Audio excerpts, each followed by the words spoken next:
Pesta demokrasi ibu kota belum usai. Pertarungan memperebutkan kursi nomor 1 di DKI akan memasuki putaran kedua dengan menyisakan dua pasangan calon. Koalisi Cikeas yang diisi Partai Demokrat, Partai Amanat Nasional, Partai Persatuan Pembangunan, dan Partai Kebangkitan Bangsa kini menjadi incaran dua paslon untuk menggenjot perolehan suara di putaran kedua. Saya menerima kekalahan saya. Tensi tinggi politik dalam perebutan kursi pemimpin DKI putaran pertama telah usai.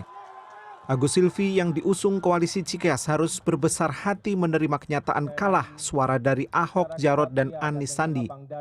Keempat parpol pengusung Agus Silvi memang belum memutuskan manuver politiknya dalam putaran kedua nanti.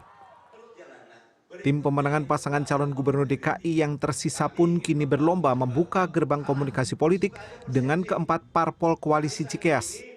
Kami juga akan mencoba tentunya, walaupun Pak Yandri seperti itu, ya namanya kalau kata orang Betawi, namanya usahe.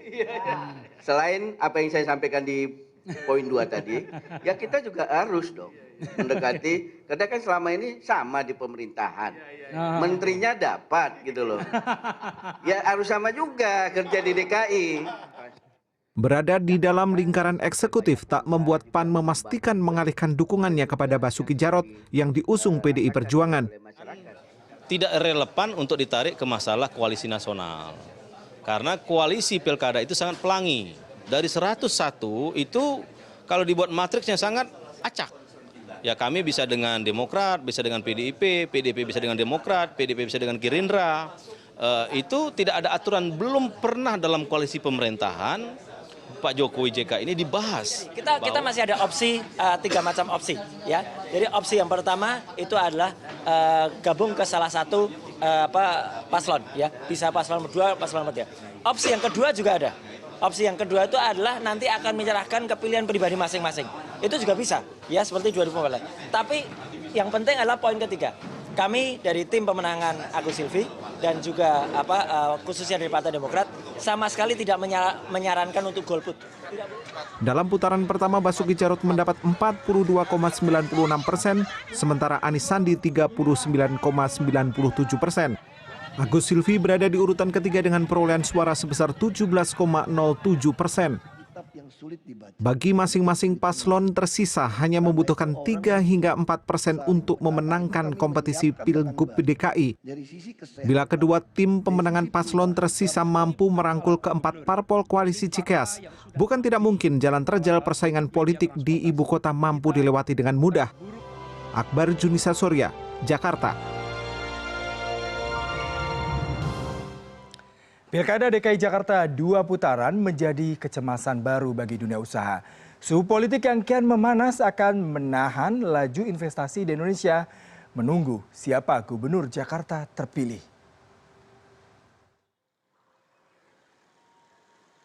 Sebagai ibu kota negara Indonesia, Pilkada DKI Jakarta menjadi sorotan pebisnis dan investor.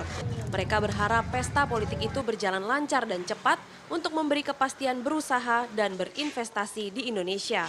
Faktanya, Pilkada DKI Jakarta harus berjalan 2 putaran.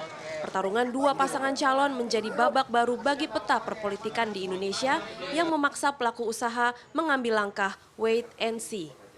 Dan kalau terjadi 2 putaran, pasti ada hal-hal yang berpengaruh. Walaupun saya melihatnya yang namanya perekonomian Jakarta ini kan sebetulnya sudah jalan rutin. Kita punya target pertumbuhan ekonomi. Tapi masyarakat ini pasti ada yang berpikir, nunggu gubernur baru atau siapa nanti yang terpilih. Kan gitu. Nah di dunia usaha juga ada hal yang sama. Gitu. Apalagi mungkin yang berkaitan dengan orang yang mau invest atau investasi atau mungkin Jakarta sebagai ibu kota negara kan banyak pihak-pihak yang melihat ujung tombaknya mulai dari Jakarta. Pilkada DKI Jakarta putaran kedua yang akan dilaksanakan 19 April mendatang memberikan rasa khawatir kepada dunia usaha. Misalnya kemungkinan terjadinya aksi massa seperti yang pernah terjadi sebelumnya di jalan protokol ibu kota ini. Jelas membuat roda perdagangan dan bisnis di ibu kota ini melambat karena sedikit warga yang ingin pergi beraktivitas. Pengaruh itu dagangan sih pengaruh deh ya. Iya, dagangan sepi jadinya.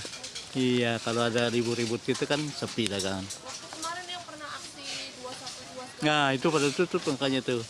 Tengah hari pun tutup udah, sepi dagangan. Ya kalau begini merugikan. Kan jadi omsetnya kurang ya. Terus tutup kemarin, Bu?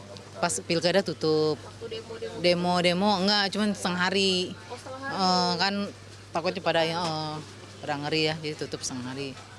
Nah, dengan ada 2 putaran ini harapannya gimana, Bu? Ya mungkin semakin baik aja ya. Omsetnya terasa turun berapa persen, Bu? Waktu kemarin misalnya setengah hari atau tutup sama sekali gitu? Oh lumayan ya, 50% ya. 50%. Haryati dan Ai adalah 2 dari sekitar 100.000 pelaku usaha tersensus di Jakarta yang memiliki kecemasan dari rencana pilkada 2 putaran. Sedangkan bisnis yang bersifat jangka panjang terpengaruh dengan lambatnya keputusan berinvestasi. Ini yang sebetulnya harusnya kita ingin melihatnya supaya situasi ini bisa lebih kondusif kembali. Nah, kalau kepentingan yang tadi saya bilang, siapapun yang jadi gubernur, kita ingin bisa seiring sejalan. Gitu. Banyak persoalan-persoalan yang masih perlu diperbaiki di dalam kegiatan dunia usaha. Mungkin yang jadi persoalan sekarang masalah perizinan, walaupun sudah banyak yang kita lakukan, perizinan terpadu 1 pintu, PTSP, terus masalah domisili, dan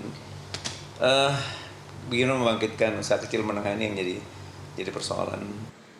Pertumbuhan ekonomi DKI Jakarta sepanjang tahun 2016 tumbuh stabil, didorong membaiknya konsumsi rumah tangga. Sejalan dengan daya beli masyarakatnya yang terjaga karena ditopang oleh terkendalinya inflasi kota Jakarta pada 2016. Semoga perhelatan politik yang berjalan selama 4 bulan dan siapapun gubernur terpilih nantinya tidak menjadi penghambat pertumbuhan ekonomi Jakarta sepanjang 2017. Desi Aritonang, Jakarta.